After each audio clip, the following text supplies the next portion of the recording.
Karena beberapa orang itu menyebutkan per ini yang paling panjang dan keras adalah per yang kencang.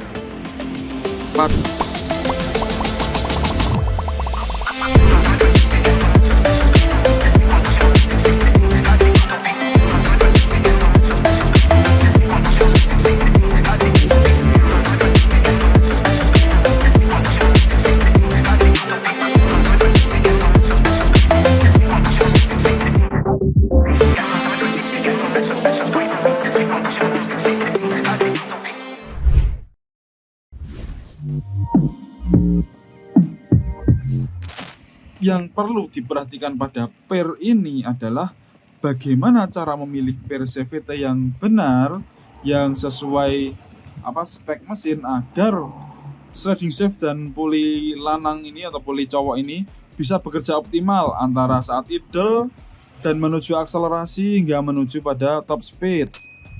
Tiba. Tot sampai nah gitu.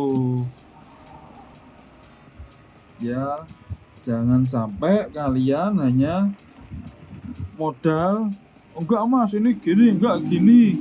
Nah, alhasil dari demikian beberapa bengkel kirian juga kebakaran jenggot. Ya, mulai membenci saya. Hubungannya apa mas?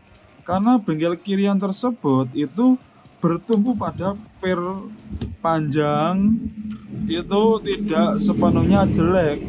Ya oke, it's okay. Nantang aku di Prambanan, ngapain ke Prambanan, rumahku Magelang, orang aku nyobanya di Palbapang, malah suruh pekan Prambanan, ngapain blok. Nah jadi gitu, kurang lebihnya seperti itu. Mohon maaf apabila ada salah dalam menerangkan ya. Saya juga kayak gini juga taunya ada yang komen di channel YouTube saya, jadinya ya saya juga kurang paham apa maksud dia, karena beberapa orang itu menyebutkan per ini yang paling panjang dan keras adalah per yang kencang. Padahal kalau di saya ulangi lagi, dari pandangan saya itu lebih berfokus pada mekanisme kerja ini, sliding shaft ini. Per yang tepat adalah per yang bisa menghantarkan pin gate ini mentok pada area bawah. Seperti ini. Karena kenapa? Fan belt dia lebih turun pada puli belakang. Semakin turun V-belt pada puli belakang, puli depan dia lebih naik V-beltnya, kencang. Seperti itu. Sekali lagi, kiraan itu tidak menambah tenaga, ya hanya lebih membantu menyalurkan tenaga dari mesin hingga ke atas aspal, roda belakang di atas aspal. Seperti itu. Itu adalah per kirian versi saya. Kenyal, baliknya cepat. Oke. Kenyal, baliknya cepat. Ini per saya ya. Kenyal, baliknya cepat. Kenyal, baliknya cepat. Wah, tose. Kenyal. Iya. Baliknya cepat sih ini Spektro. Ya, namanya juga RPM 1500 pasti lebih kaku. Lah lalu mas, dari pernyataanmu sendiri tentang ini, kenyal tambah baliknya cepat, manakah versi CVT yang terbaik di antara dua ini? Ya kalian yang menonton. Coba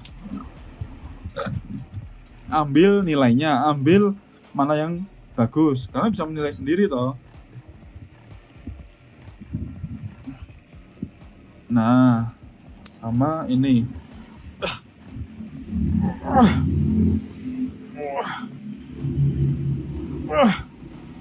Bahkan saya mau membuat mengkerit ini aja sampai tapi kalau misalnya ini saya nggak perlu sampai mendesah-desah. Nah, itulah yang kalian bisa ambil nilai sendiri mana yang bagus. Ini saya nggak expert marketing loh ya, nggak insin selling, tidak, ini saya benar-benar apa namanya, mau sharing ilmu aja, sharing bukan sharing ilmu ya, sharing pengalaman ya, ini pengalaman ya, ini pengalaman saya. Nah, lalu tolak ukur per CVT ini udah ya, ini sudah pembahasan pertama, ini sudah lanjut pembahasan ini. Per CVT itu ya, per CVT itu aku nggak berani pakai ini, nanti nek nggak dikira aku jelekin spektro, nggak digebuki. Nah, jadi tolak ukurnya per CVT ini jelek adalah per CVT yang mana per tersebut memiliki gaya pegas atau gaya pegas ya, gaya apa ya? Ya gaya pegas itu, dan gaya rengket merengket, yaitu keras doang ditekan tidak main. Nah, keras ditekan tidak main. Jika besi ya kayak gini, ya kayak besi gini, besi gitu. Ini gimana Mas? Ini ya namanya 250 ya, pasti 1000-nya versi 1000 yang rodok keras dikit lah. Yang mana 250 kasih yang kayak Vario ya, misalnya pite loyo. Nah, gitu. Contohnya kita ambil milik X-Max. Ini bukan berarti aku ngelek-ngelek produkku sendiri, enggak.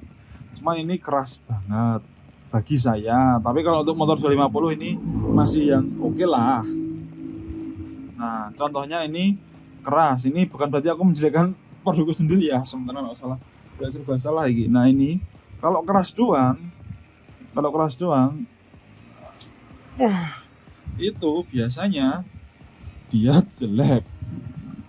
Ya, ya karena kenapa? Per itu kan namanya per shockbreaker, per klep, itu kan pasti fungsinya mentolnya juga yang paling utama. Ya, mentol ini loh. Nah, kalau misalnya mau dipentulin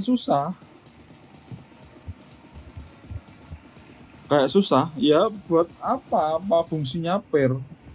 Kadang ada bengkel atau anak-anak bengkel yang gimana ya, yang entah, saya juga kurang paham, bilang kami aja sebetulnya pakai per 2000 itu kurang keras.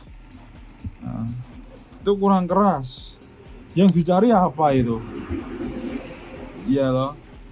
Kalau misalnya nyarinya motor itu pengen di RPM tinggi terus, ya terserah. Lari nggak lari ya itu karepmu. Nah, gitu. Oke, itu kalian tahu sendiri sudah ya. Lanjut yang kedua, per racing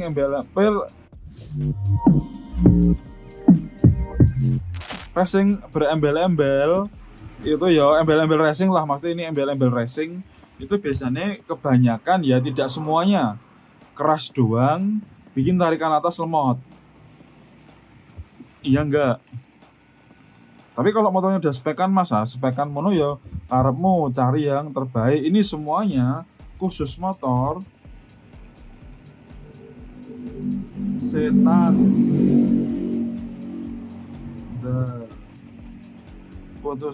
Khusus motor standar. Oke, gitu. Embel-embel racing itu perlu kalian cari review kebenarannya mengenai pel racing itu, dari si kenyalnya seperti apa, balik cepatnya seperti apa, titik main tengahnya. Main tengah tuh gini, dari merengket gini hingga kembali lagi seperti ini, itu tidak melengse. Dalam artian ketika mengkeret pol dia melengse. Nah, ibaratnya gini, harusnya kan lurus, dia melengse gini, itu jelek. Ini kurang, pernya melengse, nah itu jelek.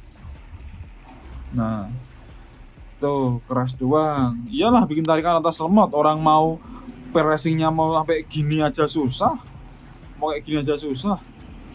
mentok-mentok mau mengkeret juga cuman segini, masih ada ruang yang nggak bisa ditekuk lagi, ya gimana nggak tambah lemot atasnya. Padahal mekanisme kerjanya sebagaimana yang sudah saya sharing tadi itu.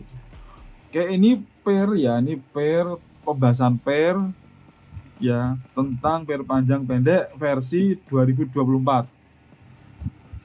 2024. Nah, kenapa saya bahas per lagi ya? Sampai pusing, Mas. Per terus. Sama lagi mungkin ke depannya ya. Tentang apa itu? Tentang ring. Nah, ini ring ini yang banyak kontroversialnya. Kayak gitu biar gak kelamaan, sudah lama sekali ya. Saya dari Praps Geres mengucapkan mohon maaf apabila ada salah dan terima kasih.